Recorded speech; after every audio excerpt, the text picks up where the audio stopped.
Hello student, welcome to DKS channel. About myself, I am Deepak Kumar Saroj.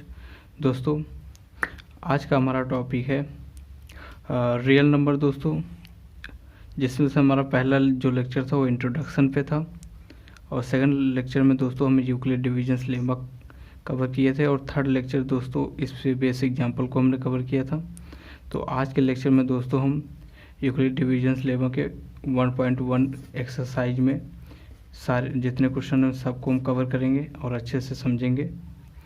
तो उसके बाद दोस्तों जो लेक्चर होगा वो इन सब टॉपिक पे रहेगा। तो दोस्तों लेक्चर को, एक्सरसाइज को स्टार्ट करने से पहले हम यूक्लिड डिविजन्स को, लेमा को समझ लेते हैं, क्योंकि जो 1.1 एक्सरसाइज है वो इसी पे बेस रहेगा। जैसे कि हमने पिछले लेक्चर में दोस्तों हमने पढ़ा था कि जो यूक्लिड डिविजन्स लेमा होता है कि अगर कोई दो पॉजिटिव इंटीजर्स हैं ए और बी, तो वहाँ एक क्यू और आर करके एक पॉजिटिव इंटीजर्स एग्जिस्ट करेगा जो सेटिस्फाई करेगा इस वाले इक्वेशन को,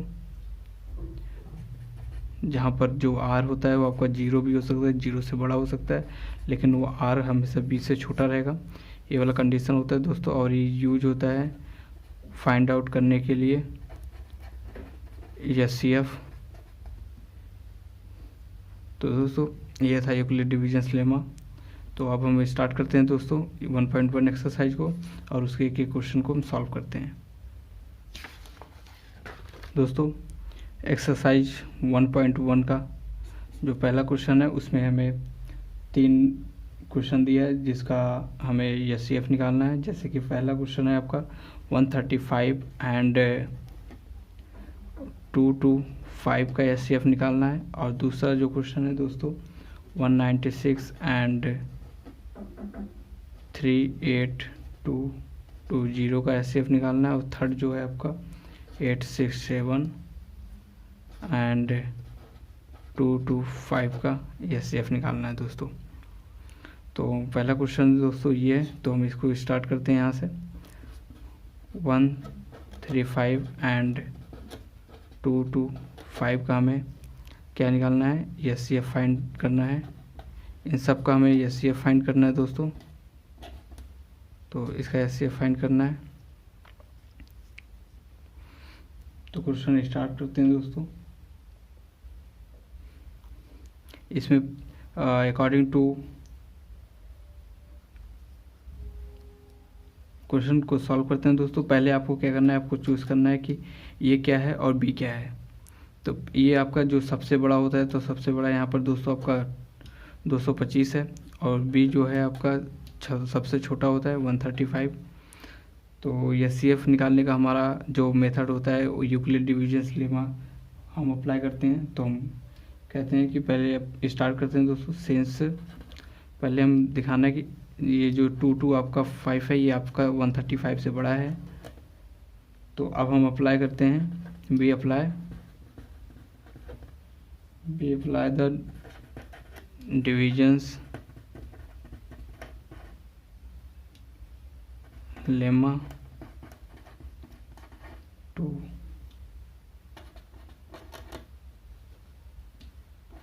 एंड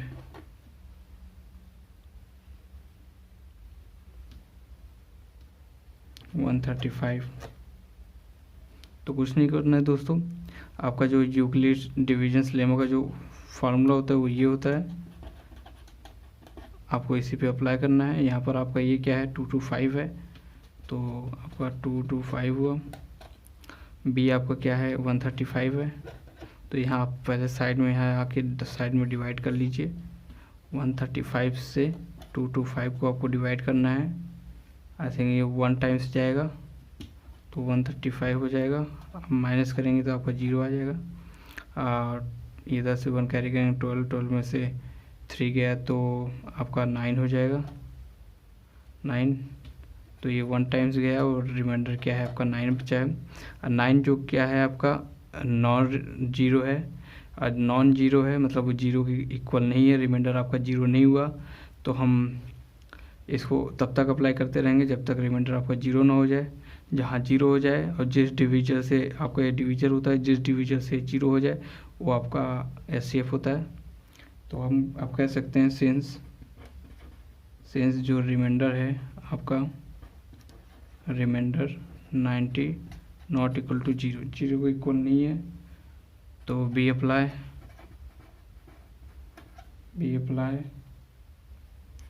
डिविजन्स लेमा 2 किस पे, अब इस पे 235 एंड 90। तो अब आपका यहाँ जो ये है वो आपका 135 हो जाएगा और जो बी है वो आपका 90 हो जाएगा। तो ये आपका 35 है, बी आपका 90 है। तो आप यहाँ से बी से ये को डिवाइड कर लीजिए, तो ये आई थिंक 1 टाइम्स जाएगा, तो 90 को माइनस करेंगे तो आपको ये 5 हो जाएगा और ये आपका 45 आ जाएगा। तो कितने टाइम्स, 1 टाइम्स गया है और रिमाइंडर आपका 45 है, ये भी आपका नॉन जीरो है। तो नॉन जीरो है तो हम फिर से अप्लाई करेंगे क्या, बी कंसीडर। अब हम कंसीडर करेंगे न्यू डिवीजर को, new divisor 90 and new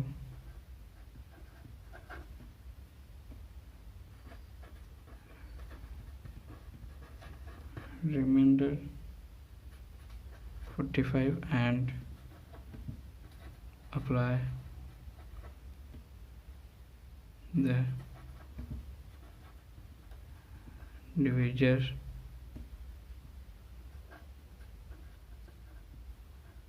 lemma 2 of 10।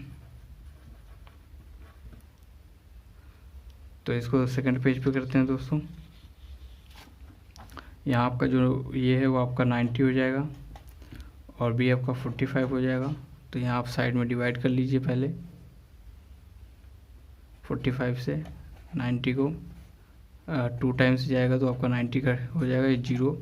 यहाँ आप देखिए दोस्तों, यहाँ आपका जो रिमाइंडर है वो 0 हो चुका है। तो कह सकते हैं सिंस रिमाइंडर इज क्या है, 0 है आपका, तो process stops.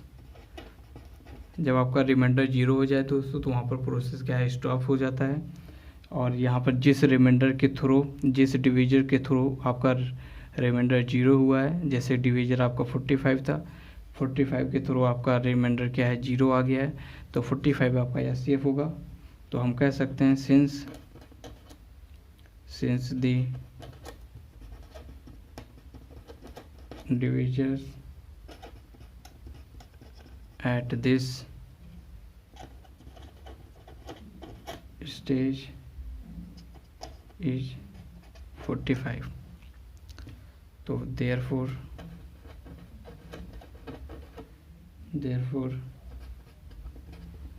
SCF 135 and 2 to 5 आपका 40 हो गया। तो जो यहाँ पर जो आपका SCF है वो 45 आ चुका है, क्योंकि जब हम इसको 135 से 2 to 5 को डिवाइड करना स्टार्ट किए थे तो लास्ट स्टेज जो इसका था वो आपका डिवीजर 45 था। 45 से जब हमने 90 को डिवाइड किया तो रिमाइंडर क्या हुआ, आपका 0 आ गया। जब रिमाइंडर 0 आ गया दोस्तों तो हमने प्रोसेस को स्टॉप कर दिया, और जिस डिवीजर के थ्रू आपका रिमाइंडर 0 आया वही आपका SCF होता है दोस्तों। तो पहले क्वेश्चन में SCF आपको 45 आया, तो अब दूसरा क्वेश्चन सॉल्व करते हैं दोस्तों। दूसरा क्वेश्चन आपको 196 एंड 38220 है। तो इसमें से आपका पहला जो है आपका ये आपको चूज़ करना है, ये आपका जो होता है सबसे बड़ा होता है, और बी आपका है 196। यहाँ हम कह सकते हैं सिंस कुछ नहीं दोस्तों, जैसे प्रोसेस है पिछले, जैसे जिस प्रोसेस से हमने पिछले वाले क्वेश्चन को सॉल्व किया है, सेम प्रोसेस को अप्लाई करके इस वाले क्वेश्चन को सॉल्व करना है। हम कह सकते हैं सिंस जो आपका 38220 वो आपसे बड़ा, आपकी इससे 196 से बड़ा है, तो हम अप्लाई कर सकते हैं division method, we apply the divisions lemma 23880 and 196 to get. तो डिविजन्स लेमा में हमने पहले जाना, इसका जो मेथड होता है वो ये होता है, जहाँ पर आर जो आपका होता है 0 भी हो सकता है, 0 से बड़ा लेकिन बी से छोटा होगा। तो यहाँ आपका ये क्या है 138,220 है, आपका बी क्या है 196 है। अब यहाँ आपको पहला क्या प्रोसीजर है, साइड में आपको डिवाइड करना है किससे 196 से 3822 को, तो 38,220 को आपको डिवाइड करना है। तो जो फर्स्ट टाइम जाएगा दोस्तों 196 1 जाएगा तो 196 हो जाएगा, तो यहाँ आपका 6 आ जाएगा। अब इसका वो 8 होगा ये, तो अब यहाँ से आप 2 ले लीजिए, तो आप इसको ले जाएंगे तो आई थिंक 9 टाइम्स जाएगा, तो 9 टाइम्स जाएगा तो आपका 4 आ जाएगा, इधर आपका 6 हो जाएगा, 7 हो जाएगा, 1 हो जाएगा इधर। तो 8 में से 12 में से 4 जाएगा तो आपका 8 हो जाएगा, इधर 9 हो जाएगा और इधर कट जाएगा। तो आप 0 बचा है, 0 आप नीचे लाइए, तो आई थिंक ये 5 टाइम्स जाएगा, तो 5 टाइम्स जाएगा तो आपका 980 ही आएगा। तो जब आप इसको माइनस करेंगे तो आपका वैल्यू कट जाएगा और आंसर आपका 0 आ जाएगा। तो यहाँ आपका पहले ही स्टेप में आपका रिमाइंडर क्या है 0 हो चुका है, तो हम कह सकते हैं 195 ले जाने पे आपका रिमाइंडर क्या है 0 हो चुका है। तो जब हाँ रिमाइंडर आपका 0 हो चुका है, जिस डिविजन से आपका रिमाइंडर 0 हुआ है वही आपका क्या होगा एचसीएफ होगा। जैसे इस वाले डिविजन से आपका रिमाइंडर क्या है 0 हो चुका है, तो आपका 196 क्या होगा वो आपका एचसीएफ होगा। तो हम कह सकते हैं कि सिंस रिमाइंडर इज 0, तो प्रोसीजर जो है हमारा उसको स्टॉप कर सकते हैं, प्रोसेस को स्टॉप कर दीजिए। सिंस जो आपका डिवीजर हुआ है इस स्टेज पे, जो आपका डिवीजर है वो आपका 196 स्टेज है, तो इस स्टेज पे डिवीजर आपका 196 है, तो 196 आपका एचसीएफ होगा। इस स्टेज पे आपका क्या है 96 है। दोस्तों हम इतना आपको लिख कर इसलिए समझा रहे हैं ताकि आपको एग्ज़ाम में लिखने में कोई भी प्रॉब्लम ना आए। जैसे हम कर रहे हैं सेम टू सेम ऐसे ही आपको एग्ज़ाम में लिखना है, कोई एक्स्ट्रा ऐड नहीं करना है, बस ऐसे आप प्रोसीजर को यूज करिए और एग्ज़ाम में लिख दीजिए, आपका एक भी नंबर नहीं कटेगा। ठीक है, तो हम डायरेक्ट ऐसे ही यूज करें ताकि आपको ऐसे सारे क्वेश्चन ऐसे सॉल्व करेंगे तो आपका एक हैबिट बन जाएगा कि आपको पूरे कंसेप्ट के साथ, पूरे थ्योरी के साथ आपको क्वेश्चन को सॉल्व करेंगे। ठीक है, तो 96, तो देयरफॉर अब हम कह सकते हैं देयरफॉर जो एचसीएफ होगा, एचसीएफ ऑफ 196 एंड 3220 ये आपका 196 इसका क्या है एचसीएफ है। तो इस स्टेज पे सेकंड वाले क्वेश्चन में आपको 196 स्टेज एचसीएफ है, क्योंकि 196 डिवीजर था और डिवीजर से ही आपका पहले ही स्टेप में आपका रिमाइंडर क्या है 0 आ चुका है। तो जहाँ जैसे हमें पता है जिस डिवीजर से रिमाइंडर आपका 0 हो जाए वही आपका एचसीएफ होता है। तो यहाँ 196 से आपका डिवीजर 196 था, उससे आपका रिमाइंडर 0 आ चुका है, तो आपका 196 आपका एचसीएफ होगा। तो दोस्तों हम थर्ड क्वेश्चन करते हैं, सेकंड दूसरे पेज पे करते हैं, तो तीसरा क्वेश्चन करते हैं दोस्तों।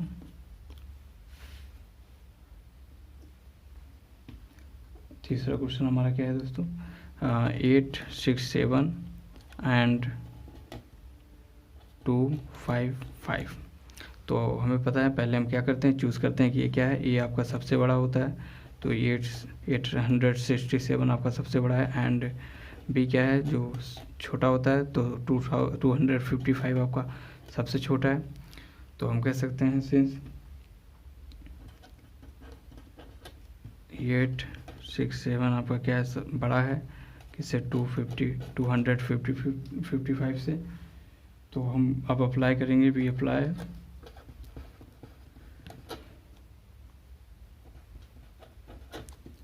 The divisions lemma. किस पर अप्लाई करेंगे, इस पे और इस पे अप्लाई करेंगे। ये दोस्तों आपका एंड का साइन होता है, 2 of 10।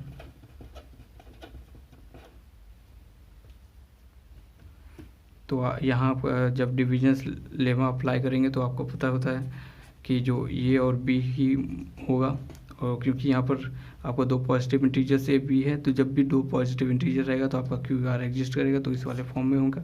तो ये आपका क्या है, 867 है, और बी क्या है आपका 255 है। तो आप यहाँ साइड में डिवाइड कर लीजिए, इसको 867 को डिवाइड करेंगे तो आई थिंक ये 3 टाइम्स जाएगा, तो ये 5 हो जाएगा, 6 हो जाएगा, 7 हो जाएगा। माइनस करेंगे तो आपका 2 हो जाएगा, 0 हो जाएगा, 1 हो जाएगा। तो यहाँ रिमाइंडर आपका 0 नहीं हुआ है। 3 टाइम्स ले जाने पर भी आपका 102 आया है, और रिमाइंडर यहाँ 0 नहीं है। तो हम प्रोसेस को कंटिन्यू रखेंगे, तब तक रखेंगे जब तक रिमाइंडर आपका 0 ना हो जाए। तो सेंस कह सकते हैं रिमाइंडर क्या है आपका 102। ये क्या है, 0 के इक्वल नहीं है। तो अब हम अप्लाई करेंगे फिर से, we apply the division lemma 2। किस पर अप्लाई करेंगे, इस पे और इस पे, इस पर और इस पर।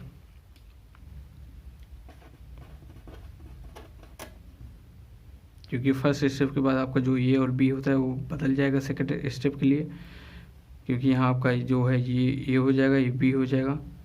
तो हम अप्लाई कर रहे हैं इस पर। तो ये आपका क्या है, 255 है, और बी आपका ये हो गया। तो अब यहाँ साइड में इसको डिवाइड कर लीजिए।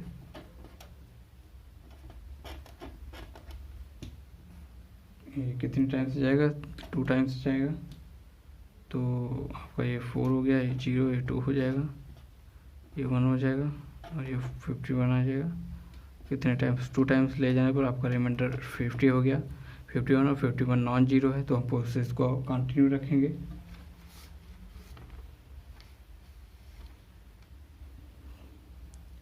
तो B consider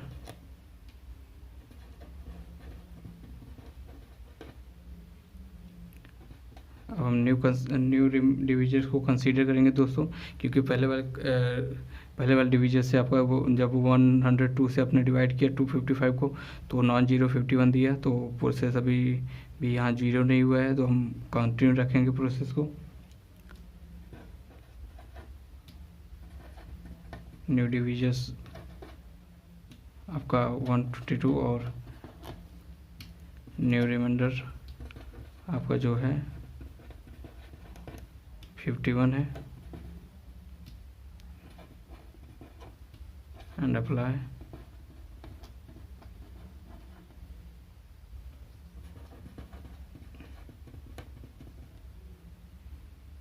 divisions lemma to get. तो आपका ये क्या है, आपका 102 हो गया, और बी क्या है 51 है। तो आप कुछ मत करिए, यहाँ साइड में आपको डिवाइड कर लीजिए इसको 51 से 102 में। आई थिंक ये 2 टाइम्स जाएगा, तो ये 2 हो जाएगा, ये 10 हो जाएगा। तो रिमाइंडर आपका 0 हो चुका है। यहाँ 2 टाइम्स ले जाने पर आपका रिमाइंडर 0 हो गया, और जहाँ रिमाइंडर 0 हो जाए दोस्तों, हमें पता है वहाँ प्रोसेस हम स्टॉप कर देते हैं, क्योंकि जिस डिवीजर के थ्रू रिमाइंडर 0 हुआ है वही डिवीजर ही आपका SCF होता है। तो यहाँ हमें SCF 51 मिल चुका है, क्योंकि रिमाइंडर यहाँ 0 हो चुका है। तो हम यहाँ कह सकते हैं सिंस रिमाइंडर इज 0, तो हम प्रोसेस को स्टॉप कर सकते हैं।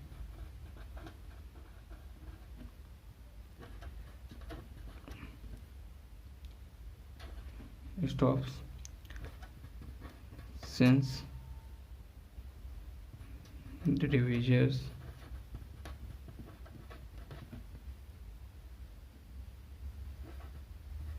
at this stage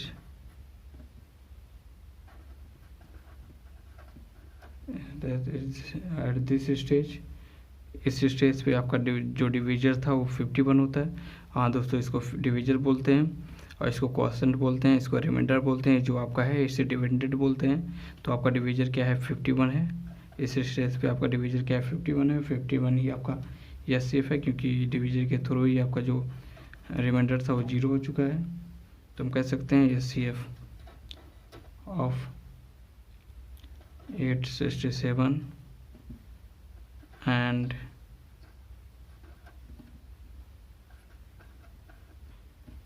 255 का जो SCF है वो क्या है आपका 51 है। 51 आपका जो SCF है वो 51 आ चुका है दोस्तों इस स्टेज पे। तो अब हम थर्ड क्वेश्चन भी आपका सॉल्व हो गया। तो अब हम 1.1 का सेकेंड क्वेश्चन स्टार्ट करते हैं दोस्तों एक्सरसाइज 1.1 का हम दूसरा क्वेश्चन करते हैं। एक बार क्वेश्चन को नोट कर लेते हैं दोस्तों, फिर उसको सॉल्व करते हैं।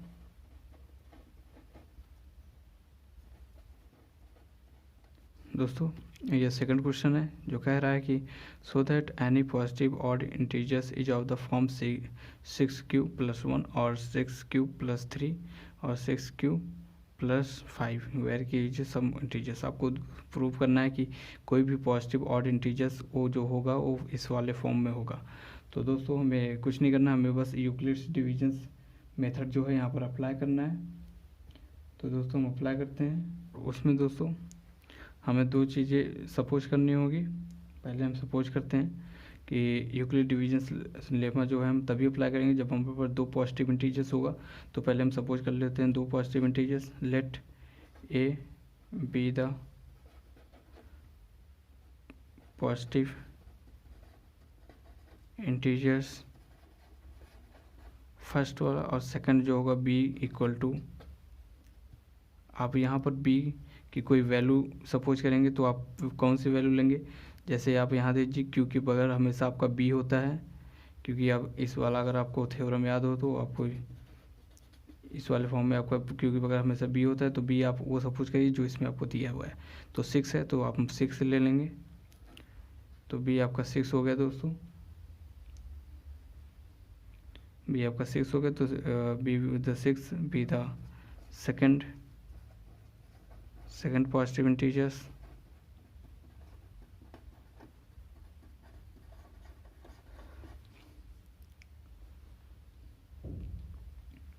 तो अब हम कहेंगे दोस्तों अकॉर्डिंग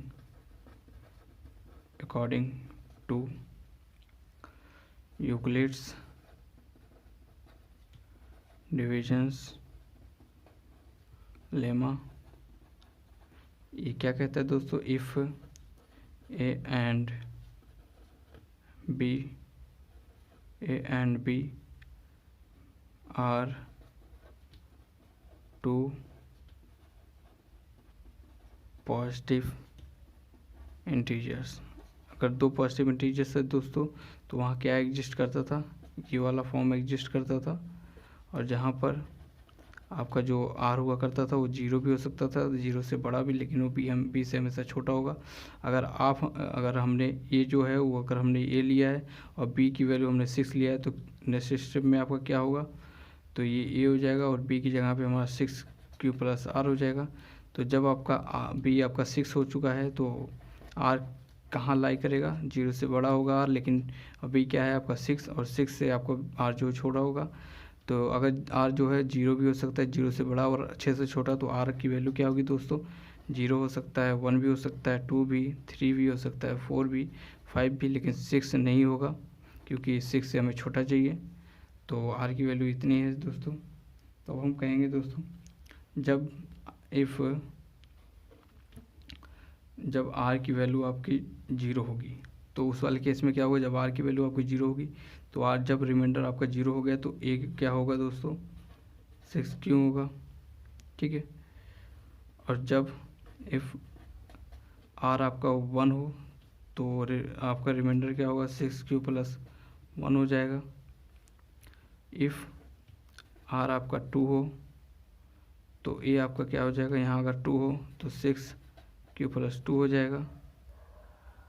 वैसे ही अगर आर आपका 3 हो तो ए आपका क्या हो जाएगा, अगर आपका 3 हो आर तो 6 क्यू प्लस 3 हो जाएगा। और इफ़ आर आपका 4 हो तो ए आपका 6 क्यू प्लस 4 हो जाएगा। और इफ़ आर आपका 5 हो तो ए आपका क्या हो जाएगा, 6 क्यू प्लस 5। लेकिन दोस्तों आपको क्वेश्चन में आप ध्यान से पढ़ेंगे तो आपको लिखा होगा कि एनी पॉजिटिव ऑड इंटीजर्स, हमें ऑड इंटीजर चाहिए। तो आर, अगर आर की वैल्यू ऑड होगी, ऑड इंटीजर चाहिए, तो आर की वैल्यू ऑड कौन सी होती है, 1 होता है, 2 होता है, 1 होता है, 3 होता है, 5 होता है। तो यहाँ कंडीशन हमारा 1 पे सही होगा, और क्योंकि 1 पे क्या है आपका ऑड है, और 3 पे ऑड है, और 5 पे ऑड है आपका। तो हम कह सकते हैं however since A is odd, क्योंकि यहाँ पर जो हमने positive, any positive odd integers suppose करना था वो हमने ऑड होता है। तो अगर आपका ऑड है, एज अगर ऑड है तो सो ए कांट टेक, जैसे कि आप समझ लीजिए ए अगर आपका ऑड है, ठीक है, ए की वैल्यू अगर ऑड है तो ए अगर कुछ भी है 6 क्यू के फॉर्म में, तो यहाँ पर आपका ऑड ही होगा ना। जैसे कि ये आपका ऑड है तो ये जो है इसके इक्वल है, तो अगर ये आपका ऑड है तो ये भी आपका ऑड ही होगा। तो वही कह रहा है कि since as odd so a can't take, अगर ये ऑड है तो इवन वैल्यू थोड़ी लेगा, तो वही a can't take the value of 6 q plus 2, 6 q plus 4। जैसे कि अगर आपका ये ऑड है, ये आपका ऑड है, तो ये इवन की वैल्यू थोड़ी लेगा। ये वाला कंडीशन मतलब सेटिस्फाई करेगा, ये वाला कंडीशन सेटिस्फाई करेगा, ये वाला, क्योंकि ये आपका ऑड है तो ऑड की वैल्यू दे रही है। लेकिन अगर ऑड है तो आपका इवन की वैल्यू दे रही है ना। आप Q1 ले लीजिए तो 8 हो जाएगा, यहाँ Q1 ले लीजिए 6 हो जाएगा, 6 क्या आपका इवन है। अब यहाँ ले लीजिए 1 तो आपका Q क्या होगा, 10 हो जाएगा, और 10 क्या है आपका इवन है। तो हमको तो ऑड चाहिए, पॉजिटिव ऑड इंटीजर चाहिए, तो हमें ऑड वाला चूज़ करेंगे। तो हम लिखेंगे सिंस ए इज ऑड, अगर ये ऑड है तो a can't take the value of, ये वाला वैल्यू ले ही नहीं सकता, ठीक है। तो ये वैल्यू नहीं ले सकता, तो कौन सा वैल्यू ले सकता है,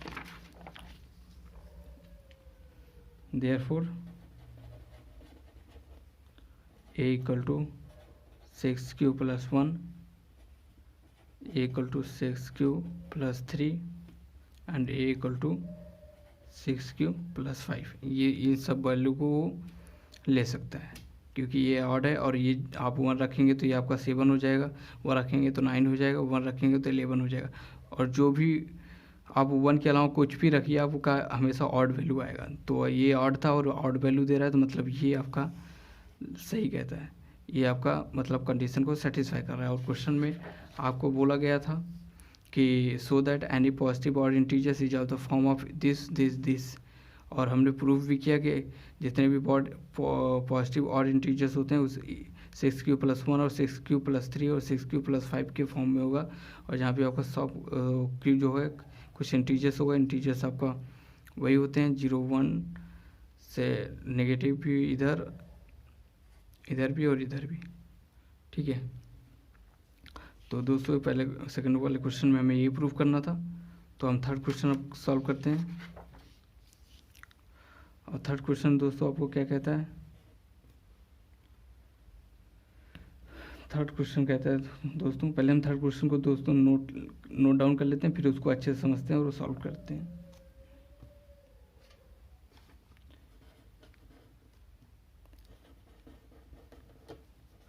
दोस्तों ये आपका थर्ड क्वेश्चन है जो कहता है कि an army contingent of 616 member is to march behind an army band of 32 members in parade.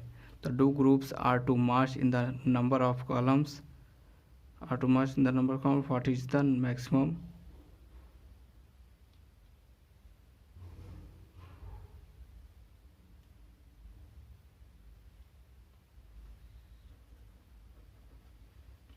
दोस्तों ये तीसरा क्वेश्चन है और जो कहता है कि an army contingent of 616 members is to march behind an army band of 32 members in parade. The two groups are to march in the same number of columns. What is the maximum number of columns in which they can march. तो ये कह रहा है दोस्तों कि आपका 616 members हैं जो कि मार्च करेंगे मतलब मार्च करना है, ठीक है.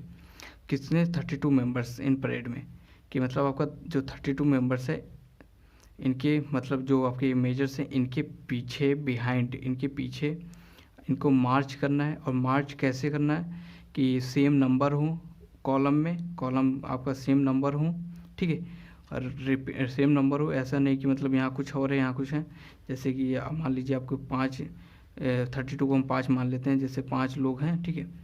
5 लोग हैं, ठीक है. 5 लोग हैं तो इनके पीछे जो आपको मान लो 616 को आप मान लीजिए 12, ठीक है. नहीं, इसको 4 मान लीजिए. जैसे 4 मेंबर्स हैं और 12 मेंबर्स को मार्च करना है बिहाइंड दीज मेंबर के, ठीक है.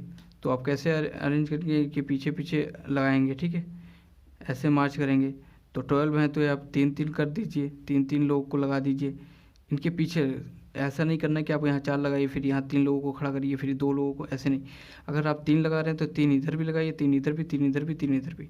अगर 4 लगा रहे हैं तो 4 इधर होना चाहिए, 4 उधर, 4 इधर, 4 इधर.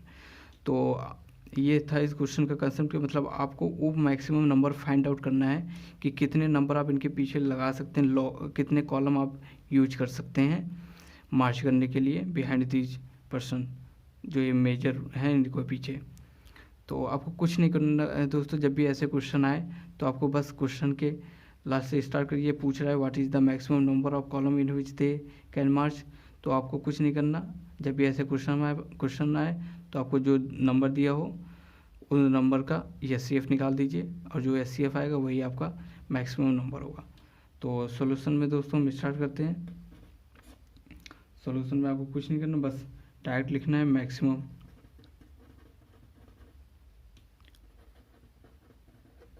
Number of column in which they can march.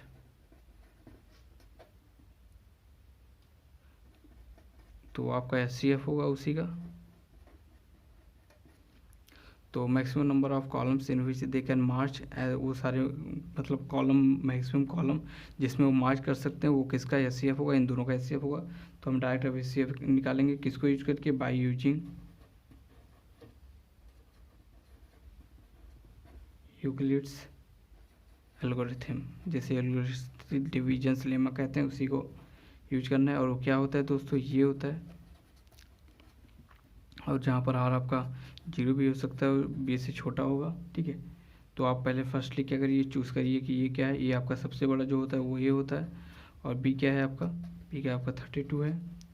तो पहले स्टेप में आपका ये सिंस, पिछला सारा स्टेप हम पिछला यूज करेंगे जब भी हमें SCF निकालना हो और यूक्लिड डिविजन्स एल्गोरिथम मेथड हो या लेमा डिविजन्स हो. हम पहले ये चूज़ करेंगे, फिर लिखेंगे सिंस जो आपका ये है वो बड़ा है किससे, बी से, तो अब डायरेक्ट हम अप्लाई कर देंगे क्या, यूक्लिड डिवीजन्स लेमा को एस सी एफ फाइंड करने के लिए।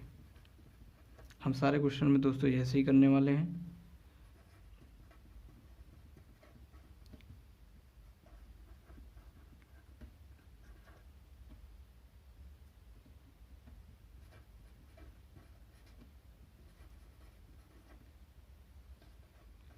सेकंड पेज पे करते हैं दोस्तों। तो दोस्तों आपका ये क्या है, 660 है और 32 आपका बी है। तो यहाँ आप कुछ मत करिए, यहाँ साइड में आप इसको डिवाइड कर लीजिए। 32 से आपको 660 को डिवाइड करना है, तो आई थिंक ये जाएगा आपका 1 टाइम्स जाएगा, तो ये 32 हो जाएगा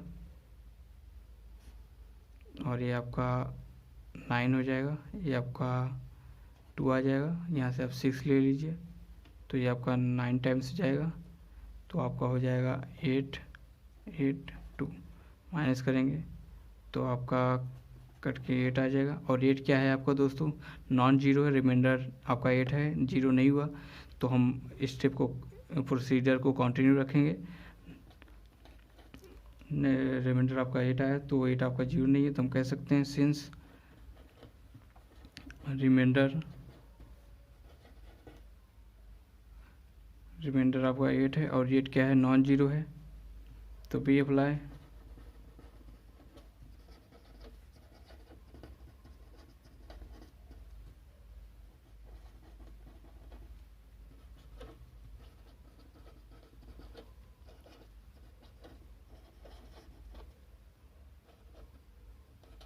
इस पे करेंगे तो आपका 8 होगा। 8 से आप 32 को डिवाइड करिए, तो 4 टाइम्स जाएगा, 32 हो जाएगा, जीरो हो गया, तो यहाँ 4 टाइम्स ले गए आप, तो रिमाइंडर क्या है, जीरो है। डिवीजन के थ्रू आपका रिमाइंडर जीरो हो चुका है, तो आप कहेंगे नाउ रिमाइंडर क्या है आपका, रिमाइंडर इज जीरो, तो the process is stop, process को आप स्टॉप कर दीजिए, स्टॉप कर दीजिए प्रोसेस को। और सिंस आपका जो इस स्टेज पे जो डिवीजर है, डिवीजर के थ्रू आपका रिमाइंडर जीरो है, तो डिवीजर ही आपका एस होगा 10। एट दिस स्टेज इज 8 है, तो देयरफॉर एस जो होगा आप 616 एंड 32 का 8 होगा। तो यस डिवीजन इस स्टेज पे आपका 8 था और रिमाइंडर इसने 8 ने रिमाइंडर को जीरो कर दिया है। और तो जहाँ जीरो हो जाता है हमें पता है, जिस डिवीजन से रिमाइंडर जीरो हो वही हमारा एस होता है। तो 8 के थ्रू हुआ था, 8 आपका एस होगा। तो नेक्स्ट क्वेश्चन करते हैं दोस्तों।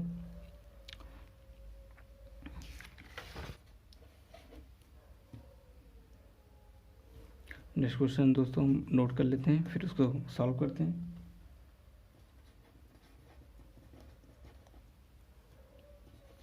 दोस्तों ये आपका फोर्थ क्वेश्चन है एक्सरसाइज 1.1 का, जो कहता है कि यूज करिए यूक्लिड डिवीजन्स लेमा को, आप प्रूव करिए कि square of any positive integers is either of the form of 3m और 3m+1, जहाँ पर आपका m होगा इंटीजर्स होगा।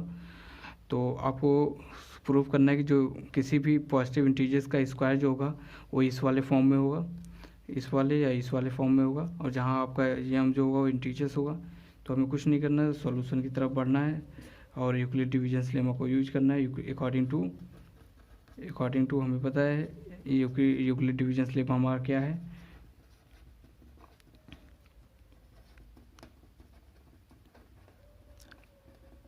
लेमा क्या होता है दोस्तों कि if a and b are two positive integers, अगर दो पॉजिटिव इंटीजर्स है दोस्तों तो वहाँ एग्जिस्ट करेगा, क्या एग्जिस्ट करेगा, ये फॉर्म एग्जिस्ट करेगा। और जहाँ पर जो आर होता है वो आपका जीरो हो सकता है, जीरो से बड़ा हो सकता है, लेकिन बी से छोटा होगा।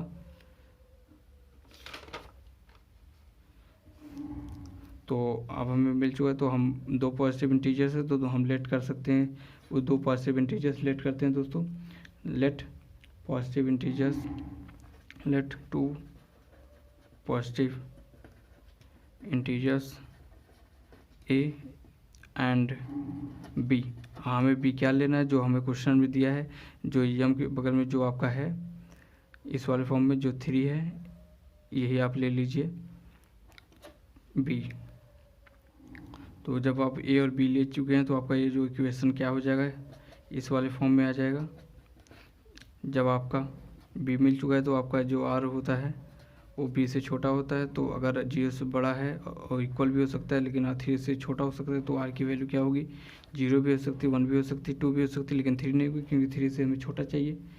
जब आर की वैल्यू 0, 1, 2 है तो हम कह सकते हैं दोस्तों कि जब आर की वैल्यू आपकी 0 होगी, तब उस वाले केस में दोस्तों क्या होगा, जब आर आपका 0 होगा तो ये की वैल्यू आपकी 3 क्यों हो जाएगा। और जब इफ़ आर की वैल्यू आपका 1 होगा तो उस वाले केस में आपका 3 क्यू प्लस 1 हो जाएगा। इफ़ आर की वैल्यू आपका 2 होगा तो उस वाले केस में दोस्तों आपका 3 क्यू प्लस 2 हो जाएगा। ये रिमाइंडर जब भी 0 होगा आर तो ये होगा, जब 1 होगा तो ये, और जब 2 होगा तो 3 होगा। तो लेकिन दोस्तों क्वेश्चन में आपका और भी कुछ पूछा है, square of any positive integer. तो हमें कुछ नहीं करना दोस्तों, इन सबको जैसे कि ये आपको पहले इसको दूसरे पेज में करते हैं दोस्तों। इफ दोस्तों आर आपका 0 हुआ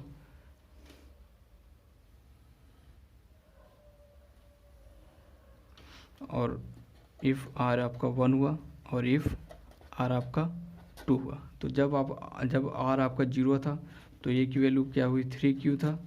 तो अब क्वेश्चन में दोस्तों आपसे पूछा गया है, क्वेश्चन में आपसे बोला है square of any positive integers.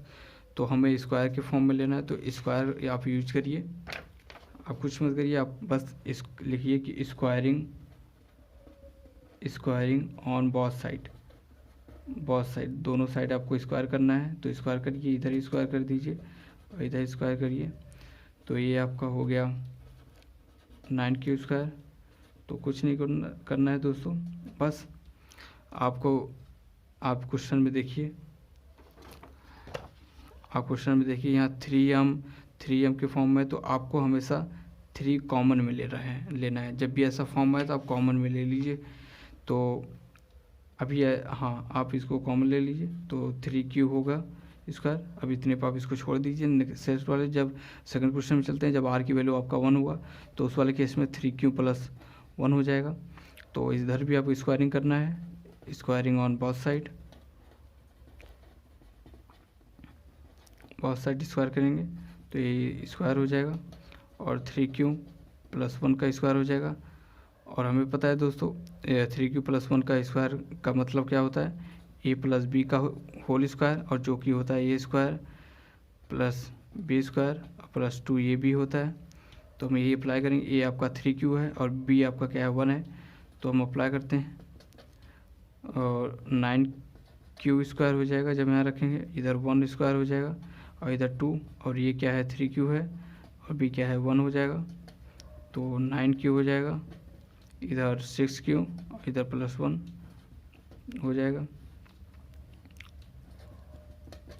तो आप इन दोनों में से आप क्या कॉमन ले सकते हैं, 3 कॉमन ले लीजिए, 3 कॉमन लीजिएगा तो आपका हो जाएगा 3 स्क्वायर और 2 प्लस 1। और जब r की वैल्यू आपका 2 होगा तो उस वाले केस में दोस्तों ये a की वैल्यू आपका 3 प्लस 2 हो जाएगा। तो स्क्वायरिंग ऑन बोथ साइड इधर भी करना है। जब स्क्वायर पूछे क्वेश्चन में दोस्तों तो आप स्क्वायरिंग ऑन बोथ साइड कर दीजिए। जब आपका क्वेश्चन क्यूब पूछे तो क्यूब बोथ साइड कर दीजिएगा, दोनों तरफ क्यूबिंग स्क्वायर कर दीजिएगा।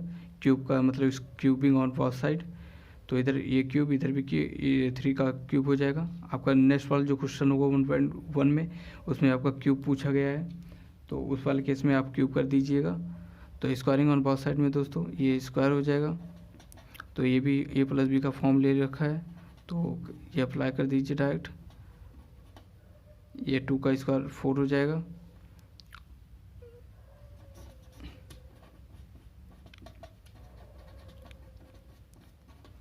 तो ये स्क्वायर हो जाएगा, ये 3 का स्क्वायर, ये 2 का स्क्वायर और इधर 2 इंटू 3q इंटू 2। तो इस वाले केस में 3q हो जाएगा, ये 9q², 4 2 12 और इधर 4 हो जाएगा। तो दोस्तों इधर ये स्क्वायर हो जाएगा, इधर आपका 9q, इधर आपका 12q। और यहाँ पर दोस्तों आप कुछ मत करिए, बस सिंपल सा इसको 3+1 कर दीजिए। ये 3+1 इसलिए कर रहे हैं दोस्तों क्योंकि यहाँ हमें कॉमन लेना होगा, तो यहाँ 3 कॉमन ले लीजिए। और 3 कॉमन हम किस लिए ले रहे हैं अभी हम बताएंगे दोस्तों। कॉमन ले लेंगे तो ये 3q² हो जाएगा, इधर 4 हो जाएगा और इधर 1 और इधर 1। दोस्तों आप यहाँ ध्यान दीजिए, अब क्वेश्चन में जो क्वेश्चन है हमारा दोस्तों, उसमें हमारा बोल रहा है कि अगर किसी भी इंटीजर का स्क्वायर फॉर्म ले रहे हैं तो इस वाले फॉर्म में होगा। तो हम इस वाले फॉर्म में करने के लिए हमें कुछ नहीं करना दोस्तों। जो आपका 3q है उसको लेट करिए, लेट m इक्वल टू आपका 3q है स्क्वायर, तो ये जो स्क्वायर फॉर्म है वो 3m हो जाएगा, जो कि हमारा पहला आ गया है। और लेट m जो है आपका यहाँ पर 3, जब आपका r 1 होगा तो उस वाले केस में आपका m क्या होगा 3q+1 हो जाएगा।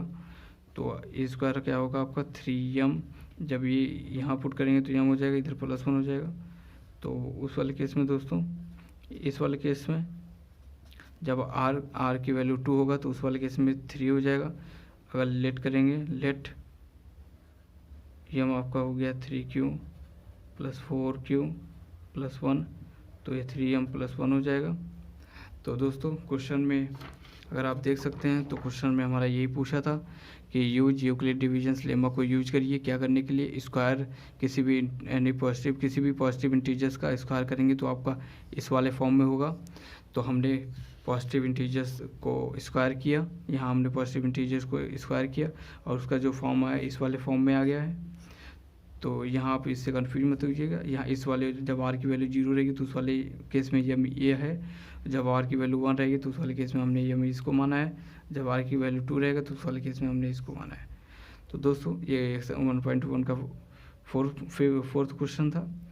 तो दोस्तों आज का लेक्चर इतना ही, और नेक्स्ट क्वेश्चन में हम नेक्स्ट टॉपिक के साथ आएंगे और उस पर बेस एग्जाम्पल को सॉल्व करेंगे दोस्तों।